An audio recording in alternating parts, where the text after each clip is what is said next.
To improve posterior rotation of the right innominate, we're going to perform a muscle energy technique using the hamstring muscle. The energy of the hamstring that attaches to the ischial tuberosity, when it isometrically contracts, will pull the ischial tuberosity down, inducing slight posterior rotation force to the innominate. So I'm going to place Greg's leg around my waist. I'm going to extend his opposite hip to help stabilize the left innominate and the sacrum. I'm going to place my right hand on his ASIS and the rest of my hand just around the rest of the innominate.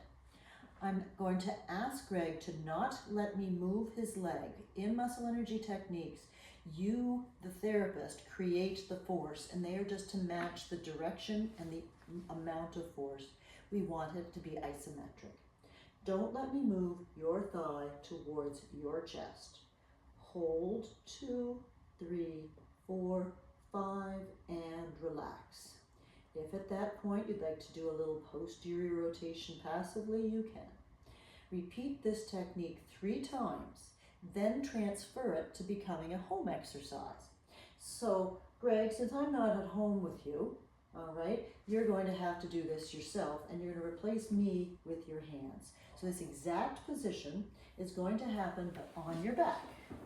Left leg stays out straight, extension, this comes up to 90 degrees. Your arms are trying to pull your femur towards your chest, but your hamstrings are trying to fight against it. Isometrically hold for 5 seconds, and then at the end of it, if you want to do just a little tiny bit of hip flexion, that's great. Repeat 3 times, and that's the technique. And I like it especially to be done first thing in the morning because you're lying in bed anyway, and often our muscles are relaxed and our right innominate will sometimes start to go into an anteriorly rotated position when we're sleeping. But if I'm out and about, and for myself, it's often when I'm playing tennis, I'm not going to lie down on the ground and do that technique. So instead, in a standing position,